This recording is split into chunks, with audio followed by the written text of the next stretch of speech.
You are now listening to the Just Mates podcast, where we aim to destigmatise men not speaking up about mental health. Remember to follow our social pages on Facebook, Instagram and Twitter at Just Mates Pod. You can listen to and subscribe to our podcast on YouTube, Spotify, Anchor and Apple Podcast. All the links are provided in a description. In today's episode, we will be discussing treatment.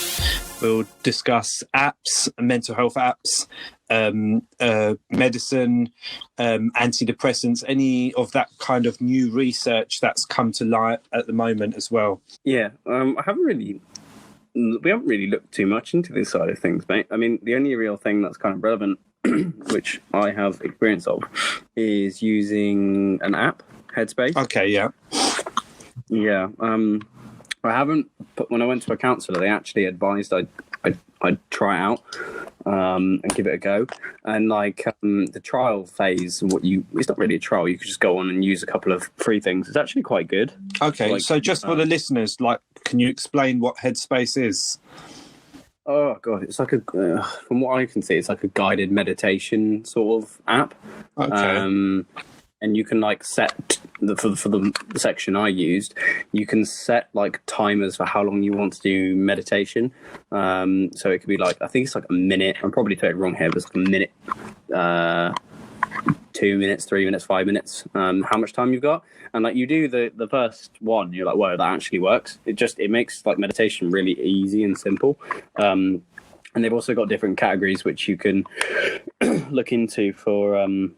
So I don't know. I think they've got ones for stress or anger, different emotions that you can sort of bowl around and sort out. And I guess in the simple terms, I haven't really used other apps. I think there's one. There is another one which is quite big, but I can't remember what it is. Do you feel have you used it much, Headspace? No. Admittedly, no. I guess I've used it when I'm stressed at work, or I had used it when I was stressed at work. So I just put it on the bed and just sort it out, and it clears your head. But admittedly, recently, I haven't been doing it. I've literally just finished work and then thought, screw it, I'll just go on the Xbox or chill out. Yeah, I guess what I'm looking at as well, it looks like they, as well as activity-based, they kind of supply articles to do with depression and meditation and symptoms. So it's saying walk-in meditation, and there's an article about meditation, there's an article about why am I always tired, how to create a mindful home office, what is mindful eating, power napping. So just for people listening, if you did want to just look on their website, there's plenty of articles that you can reference if you want to find some ways of feeling better about yourself. They've got a good blog on that website, I think. Yeah. From memory, they've got loads and loads of good topics on there. Yeah. I swear the owner of Headspace is quite famous. I can't remember his name. I could be wrong. Headspace owner or founder. It's not free, but it's not actually that expensive. Yeah, Andy Puddicombe. Yeah, Andy Puddicombe. He's quite renowned. He's from Bristol. Oh, is he? Yeah, he's from Bristol. I thought it was an American app, but I guess not. Wait, no, because it's a British narrator, isn't it? Yeah. Yeah, that makes sense. Okay, cool. But yeah, that's just one app, and there's so many other apps that I've found out about that I didn't know of through the NHS website. There's one called Think Ninja, which is for 10 to 18-year-olds to discover more about their mental health. There's an app called Worry Tree. I've heard of this before, actually. I don't know if you have, Sam. Some reason it rings a bell. So the brief description of it says it's notice, record, and manage your worries using cognitive behavioural therapy techniques. So you can record how you're feeling, and I think it just gives you techniques of how to control your emotions. Yeah, I've used something similar where the app asks you how your day was. Okay. And you just and it's like a scale of like happy to unhappy sort of like faces, and then you write notes as to like why you're happy, why you're unhappy. I haven't used it in a while, but and then I guess it's like it puts down a list of like your unhappy days, and then it formulates, and you can kind of analyze and see what causes you to be upset or angry or what. I guess it's just a more descriptive way of like a heart monitor, because if you recorded your heartbeat throughout the day and you went back to 8 o'clock and you realized you skipped a beat, you might have seen someone that you really missed or something. You know what I mean? Like, then you can track down why you felt the way you felt. Yeah, it's just a diary. Yeah, really. That's what I got. But I really do feel like that can help so much, even just writing down how you feel or texting someone in a detailed description of how you feel. It can just help, because then it's no longer just in your head. Like, you know, the other night, so we were meant to obviously record a few days ago, and obviously I think I don't know if you mind me saying you weren't feeling too great and you was feeling quite dissociated, and that was obviously well, you explain a bit more about how you felt, really. I think, what was the word I'm looking for? Just not with it, I guess, in really simple terms. Like, just couldn't focus in a way. Just couldn't. Sounds bad, but I just couldn't bothered. Like, I was just burnt out, really. And I think the break was quite useful for at least a day. And you even said to me, you know, we don't even have to do it this week. And I was like, nah, we'll do it this week. It gives me something to do. Because I know if I don't do it this week. Even just for listeners, like, we are like victims of depression ourselves. Like, we're not all perfect, and it is very hard to follow your own advice, as we all know. But we all go through it, and we have friends around us like Sam. You know, you've got me, vice versa. I know I've got you. Just knowing that you can rely on someone just helps you so much mentally, because you know you're not alone. I kind of like. I think heeding my own advice I suck at it a lot of the time. It's like, so like this week, like when that thing sort of happened, it like hit me like a ton of bricks. And I just heavily disassociated, like maybe like an hour before the call. I was just feeling like just absolute dog shit, and I can't even tell you. I just couldn't be bothered. And like, that's all you need, really. It's just a break, some fresh air. And like, I even said to you, like, because you kept mentioning about the pod, I said, forget the pod. I just wanted you to tell me how you. Yeah.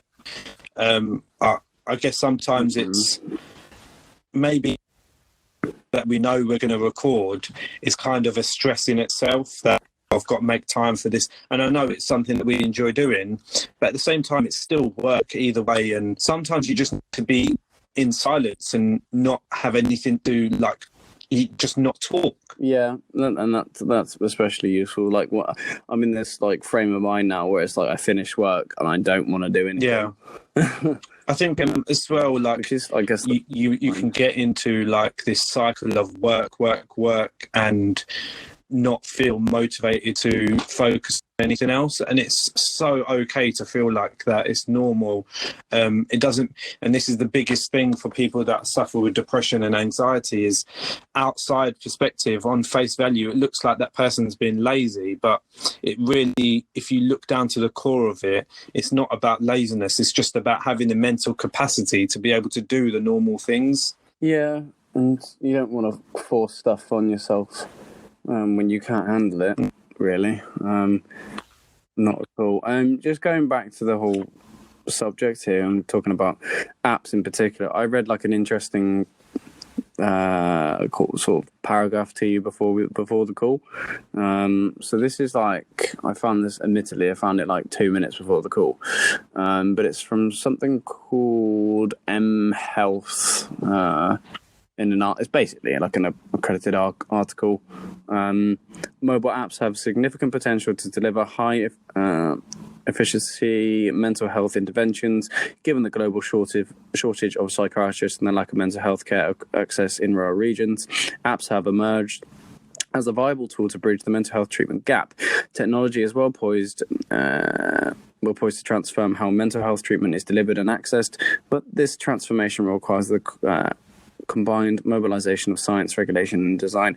So what that is telling me is like there is too many people. There's like a growing concern of people with mental health issues, and there's not enough resources to kind of regulate and tackle especially it. one-to-one. So this is kind of, exactly, and this is plugging the gap for that high demand at a significantly cheaper cost. I mean, a lot of these apps are free as well. That you can literally just do a simple search yourself for mental health apps on the App Store, Android Store, whatever it is you're using. And there are tons of apps that are genuinely there for free that will help your mind state. Yeah, there's things like Headspace though. So like, it's free up to a certain point, and then you have to pay, I guess.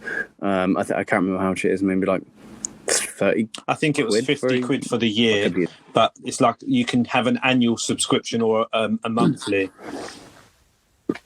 Yeah, that's it. And can, over a course of a year, that's cheap. That's what I mean. And you can't. Honestly, if you think that, say, for example, you do your research in Headspace, you do the trial, and you notice that your behaviour changes drastically, it's helping you mentally, you can't put a price on mental health, but you just can't. And if it's helping you, and if you need some help with funds, ask around and say, can I borrow this amount of money for this? And it will go a long way, because in that year that you have that app, you will start to notice yourself change. Mm-hmm. Well, even I noticed myself, like, it picked me up a little bit in the free version, so I don't really know what the paid version would be like, but I'd imagine substantially better and a lot more targeted to areas that more tailored to what your and are. There are also apps that are kind of forum based as well, like Reddit pages. So like there's a few apps that are let me just have a look if I can see if it's here, but there are apps that are like you can search a keyword and find that somebody else has been having the same problem as you, and there's an answer to it, or maybe not a direct answer, but a solution that you can try. So if you're not into like listening to like I don't know, tutorials or listening to a meditating video or whatever, there are these forums on there that can just be text-based, and you just read off of it, and if that's how you kind of process things, you can just find your solution to your question there. Well, the thing is that it's actually really weird you say that, to be honest, because like if I'm going through something, say something's, I do this with actually like freaking everything. So if there's a problem that's happened, I type it up on Google or go on Quora or Reddit, and then it's finding people who have found a solution, or at least give their opinion on it. So it just makes you feel like, you're not alone, and other people can, have been through it, and often a lot, their advice is, like, people's advice is actually useful, because there's, I think it's on Quora, and it might be the same on Reddit, like you can upvote answers. Okay, so that shows that it's had a positive or negative impact. Yeah, pretty much. And that's I use that all the time with pretty much everything. I don't know, it could be car problems, it could be, I don't know, your dog died, whatever. Like it's useful stuff. And those people have been through it. And if anything, it's just shows you that other people have. But at the same time, just on the flip of that, Sam, Googling certain things might make you feel a lot worse, and you might actually delve into a deeper problem that you don't even have, but it kind of plays on your mind because you've read it online. So if there are ways of you avoiding a Google search and just looking at one of these apps instead, that might be just a better solution. I see the flip side to it, but I suppose if you look at it rationally, you can, if you don't go into it too deep. So like if it's like a specific problem, then it can be quite good. Of course. But if it's quite generic, like, I don't know, I'm feeling down, and then it comes up with, I don't know, you might have cancer. Like, it's like, no. You know what I mean? No, of course. But if it's something specific, like, I don't know, my family is being annoying. I don't know, something. Or my father treats me like a dick. You know, something like that. Like something specific, or like I don't agree with, I don't know, a classmate or a colleague. What's the best resolution to the issue? I don't know, something like that. That can be quite useful. You're obviously going to get idiots on there that give you stupid responses, but just if you approach it rationally, then it's actually quite useful. Yeah, of course. Just leading on from that as well, Sam, I've just seen something that I think could be of benefit to you. Right. Basically, it's this app called Calm Harm. Yeah. And I don't know if you've heard of it or seen it. It's an app designed to help people resist or manage the urge to self-harm. Right. So what's actually kind of unique about this one is it's private and password protected. So if someone did come onto your phone and they opened the app, they would have to put a password in to basically view what so they won't know why you've got that app, really. But I just want to list off, I've seen some really interesting things I've just looked on a website, and I just want to read these 3 or 4 tips that they've got on a screenshot of the website. Right. And basically it's this app that helps you, basically gives you comfort and guidance if you are having the urge to self-harm. Right. Or in them feelings. And this is, do you know what, this is really like interesting that it said this, so I'm going to read them off now. It says, stick some plasters to where you want to hurt yourself to remind that you are letting yourself heal. Okay. So I know it sounds easy to just do that, but you know, if you have that urge of, you know, self-harming, just putting a plaster where you want to hurt yourself could just be an alternative for you to be like, well, no, I shouldn't hurt myself. Well, somebody very close to me patched me up that day, pretty much, and that stopped me. So, I guess that's true. I just got bandaged up and put some healing, I don't know, what was it, anti-Ebola cream on it. That really helped, and it stopped me, I guess. So yeah, and I just want to read 2 more. One is record yourself saying 3 positive things about something that matters to you, and listen to it when you're in them moods or moments. And even just hearing your own voice can kind of trigger you to realize, well, I felt happier at this point, and that is me. That's not somebody else. We could kind of reflect on that with the pod. So like when we... Yeah, exactly. And sometimes, we're hearing ourselves talk about things, and then going through it again at a later date, we can just return and reflect to our own advice. Yes. And another thing for self-harm was putting some cream on your hands and just rubbing it and moisturizing your hands or your arm or whatever. Just gives you the sense of calmness. So, all right, moisturizing cream, like with scented moisturizing cream, I guess, like, right? It just says rub some nice cream, but it could be a moisturizer, it could be a face cream, it could be anything really. But yeah, just having that kind of, you know, that feeling of something in your hands and kind of like making your skin softer and calmer. But anyway, these are like 2 or 3 tips that I've just seen off the website, and I'm sure that this app could be of very big benefit. It's an award-winning app. The going off the cream thing, I had this when I was studying. Like, you can get specific scents to help you, like your cognitive function. And I don't know if this one's for depression. I guess there's ones for calming, so it's sort of the same thing. Ish, maybe. So like you can get scents that help you with certain things. So my one was called Study, and you just like, you rub a bit like on your wrist and rub your wrist together, and then it would like calm you down and help you focus. It's like that's really interesting. No, I've not heard of that, but I might even invest in that. It's sick. Like it was so good. And that gives you kind of like it's kind of a reminder of a better time, isn't it, or a better feeling if you do smell that, because anytime you do smell it, you'll relate it to that moment. Yeah, pretty much. It just takes the thought away, I guess. Like if you're using another sense, sort of, then it's more. It can be honed in on as like smelling something as opposed to thinking about something. Maybe, I don't know. That's kind of what it did with me. Like I would stop overthinking, and I would like tend to the task at like 100% capacity. It was weird. It's really good. Yeah, that's interesting. I might have to look into that myself. So that's basically our theory on apps, and actually written research that shows and indicates that apps actually are the way forward as well. If you can't get yourself in a position to have a one-on-one with an actual therapist, there are many apps. Even there's messaging apps on. There was one called what was it?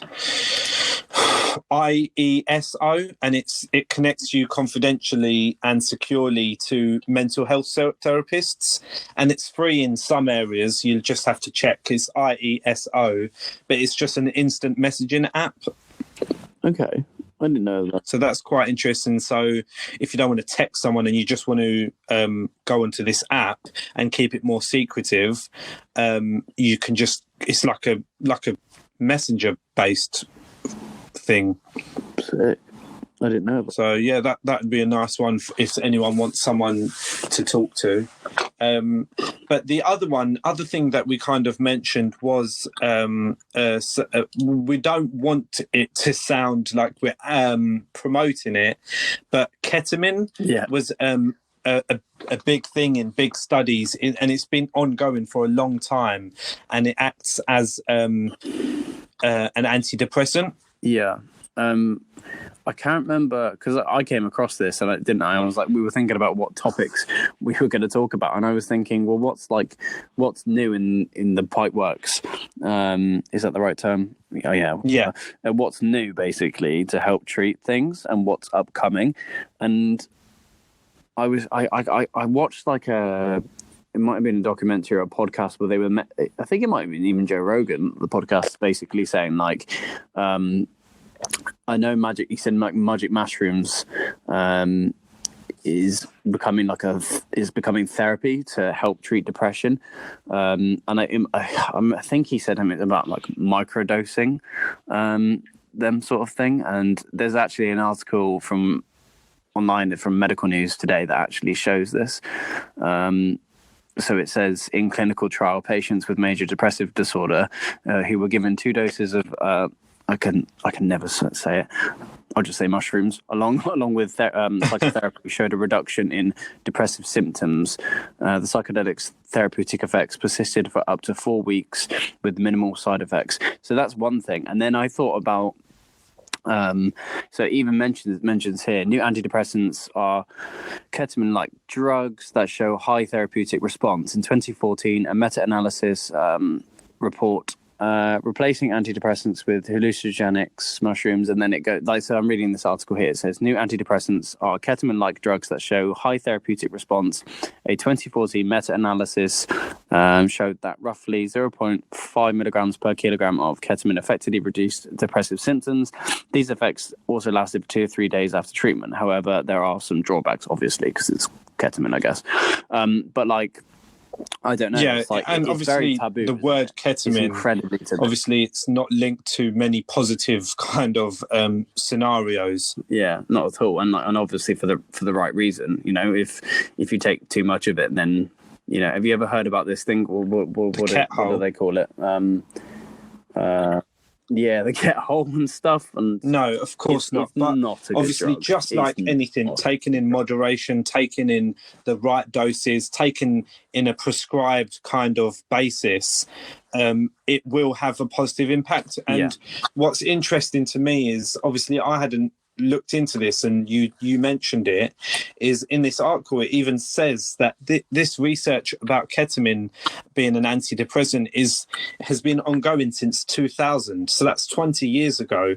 And that was 20 years ago they noticed that basically a small dosage of ketamine or saline, I think that's how you pronounce it, saline or saline, it helped people suffering with depression, and the actual effects of the drug happened within 4 hours. Now that is a big thing, really, because within 4 hours, that is something that you want a drastic effect to happen straight away. Yeah, I wonder why it's not.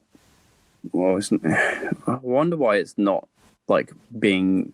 I don't know. That is the issue, and obviously, that's the problem. Once it's prescribed, I guess you're going to have to give a certain amount of dosage out, aren't you? And I guess in research studies, they probably showed that they couldn't control how often the person was going to be using it. Because obviously, when you have that dose and you get that adrenaline of feeling better, you kind of instantly start relying on it, and you think that I need to have this more often than I actually need to. So maybe that's why they haven't even considered regulating it, or maybe they've introduced it into, and I'm not sure about the ingredients of some antidepressants, but maybe there is a small percentage of an ingredient that is ketamine based. Yeah, or because they might have developed a new drug that isn't as addictive, that has the same effects as ketamine. I was shocked about, moving on from that, I was shocked about the whole mushrooms thing, because when I was thinking of like sorry, I found out about the whole mushrooms thing because it's used for creative people. So it helps like creative, obviously, if you know what mushrooms are, if you know what psychedelics do, but like people like microdosing and stuff, and doing, I don't know, university, like it's becoming like a growing thing in universities and stuff, so like help creativity and cognitive function, like basically it helps you think outside of the box by microdosing. Also, I'm not advocating doing it, like, and especially with the whole ketamine thing, I'm not advocating you do it at all, but like it's just things like that you just don't hear about. Of course, and especially when some of the research suggests such positive impacts from it. But I guess when they conducted that research, they could 100% regulate the doses going out. Do you know what I mean? So they knew how much they were giving and how often they were giving it. They didn't just tell them to go home and give them the dosage. I think it's just the whole regulation side of things issue, because like I'm guessing you could get people going to, you know, once that's prescribed out there, that could become on the market. That could, you know, the distribution to free market is, I guess, it opens up a little bit easier, I'd imagine. But it is kind of, if people want off their own back want to go and do some research and speak to an actual, obviously we're not professionals in this, if they want to speak to a professional, a therapist or a doctor or their local GP, and say that they've come across these and they want to see what the next steps are, because this is the future. That we have to think of these things, and if it's genuinely showing a positive impact and helping somebody's mental health, then of course it's something worth looking into. Well, it's like, to me, like, how you could picture it is like, Naf, if you're a doctor and I'm literally a dude about to hang himself, right? Like, you would immediately just lock me in a room and give me a dose of ketamine. Like, you know what I mean? Like, if that's the only last resort, then I think maybe this is kind of a last resort thing. And even with tablets and stuff, like I've never heavily kind of suggested that people should take them. I've always thought of alternatives, but I've got quite a few friends, unfortunately, this isn't a nice thing to admit to, but a few friends, and you yourself as well, that have taken tablets and felt better. But then on the flip side, I've got someone that's relied on them very heavily, and their behavior changes drastically, their mood changes drastically if they don't take it. I hated antidepressants. They made me violently ill. And what they don't tell you about antidepressants is, and I probably mentioned this before, like, but that's the first your body getting hell. Used to something new into the body as well, isn't it? That's why so many people give up antidepressants maybe within the first couple of weeks, because they elevate your symptoms. So like if you're already really anxious, like I started taking too high milligrams of something whilst I was at uni, and it made me like have sweats, panic attacks. I was being violently sick, and then I had to go down to like a child's worth of milligrams and then work my way up. But I'm not on it anymore. It's like, so like the other thing with like with antidepressants is like, it can help, but like if your environment is how do I say this? So like, antidepressants, it is self-care as well at the same time. They would no, but what I'm saying is like if your environment is causing you to be upset. Oh, okay, I understand. Then you need to change your environment, as opposed to like if everything is going swimmingly. Like everything is, you've got a good job, I don't know, maybe you've got a good relationship and like good friends, you're good working out, and you're still depressed, then antidepressants are going to be like a good viable option for you, because then I guess that changes the chemistry and will help you out, because that to me says maybe a chemical imbalance, if that's how you want to word it. But if your environment's crap, like, I don't know, like maybe you're in an abusive relationship or something, then you need to change that. And of course. And it's just like the same stepping into fire thing. If you step into fire once, you're not going to do it again.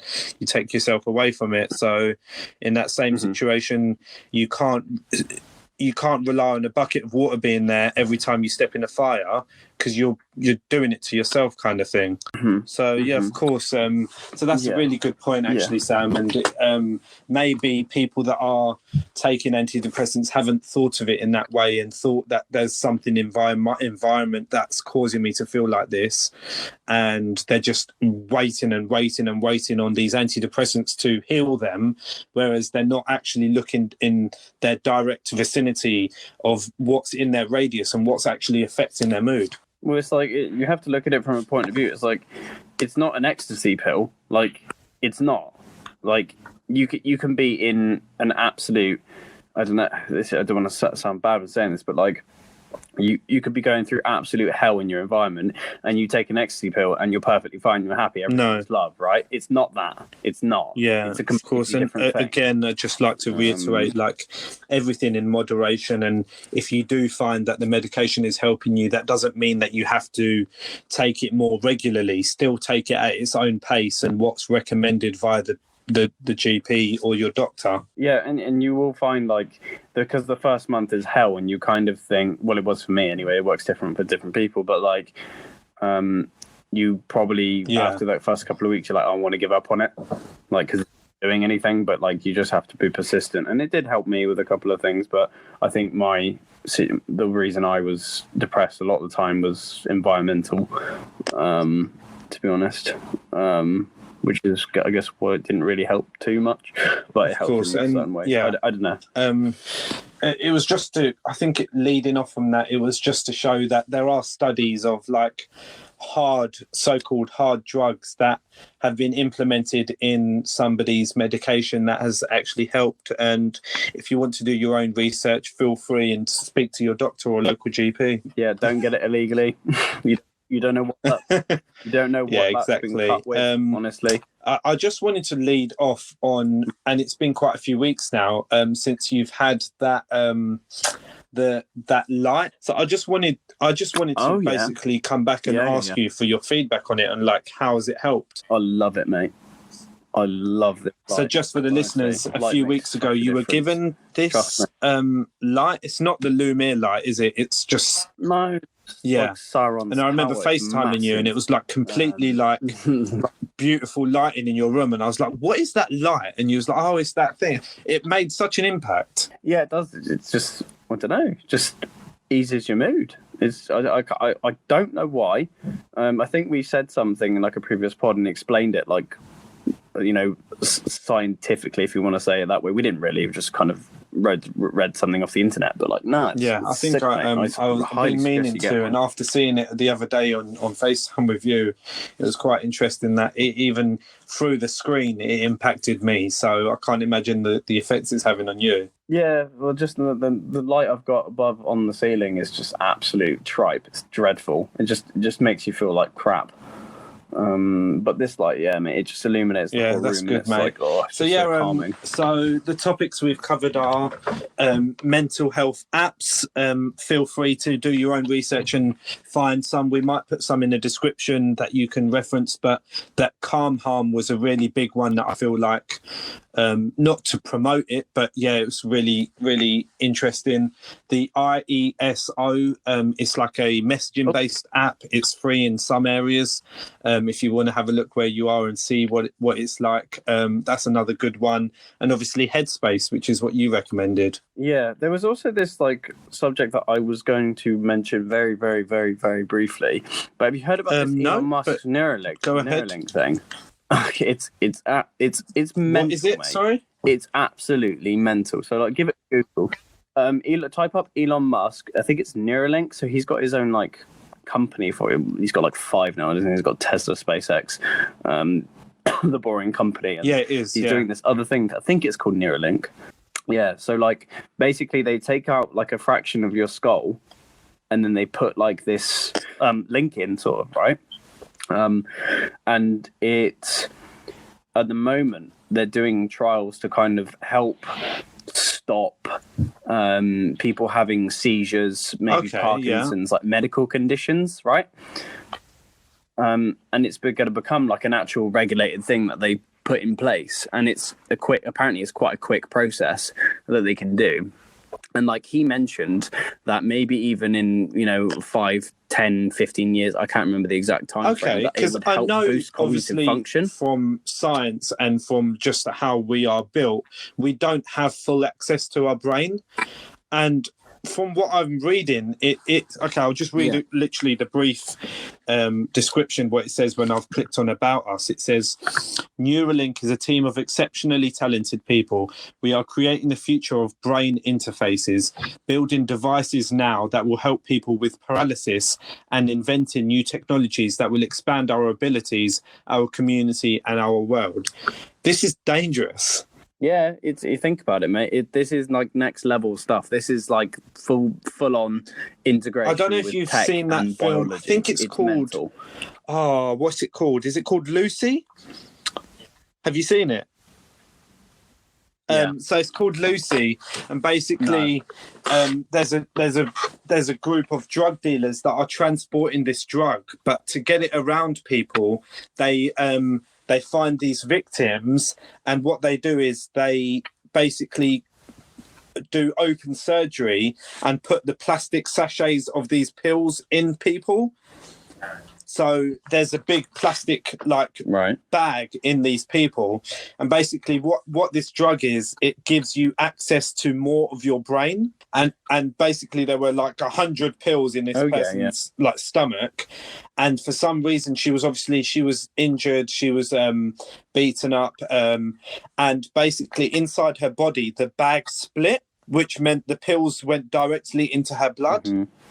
And throughout the film, you notice that she gains more and more access to her brain. Like it goes from 15% to like nearly 100. You have seen it. Oh, yeah. And basically, it's very interesting that obviously it's based on truth.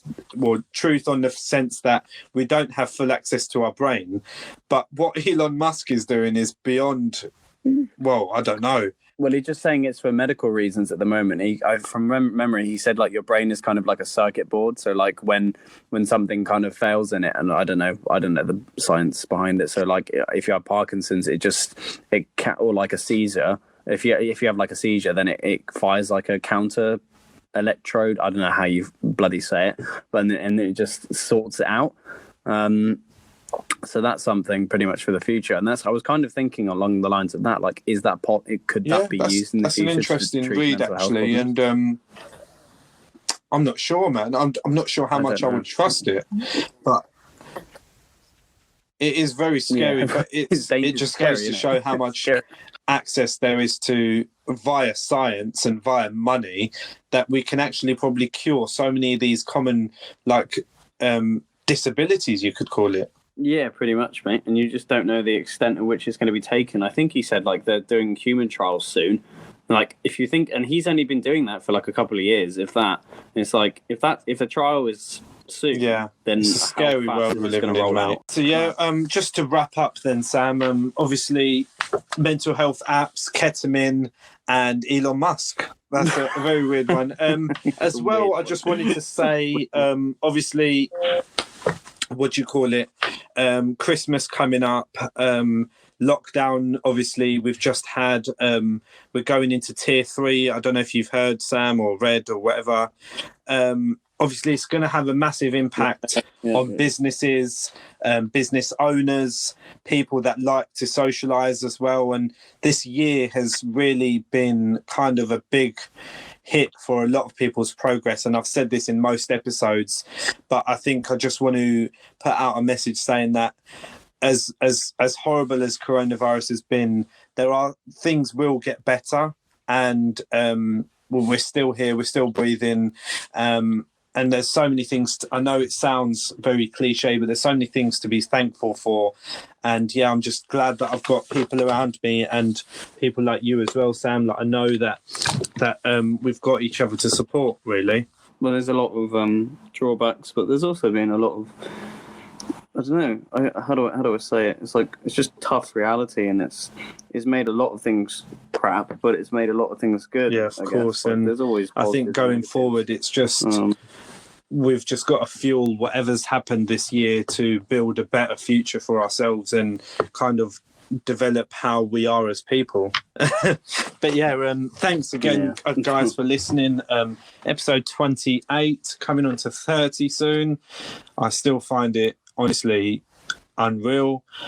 But thanks for listening to us. You can find us on our socials at Just Mates Pod, on Facebook, Instagram, and Twitter. Also on YouTube, we are Just Mates Podcast, as well as Spotify, and all podcast platforms. You tuned in to Just Mates Podcast, and you're here with me, Nafis. You're here with Samuel. Thanks. We'll see you later. Bye.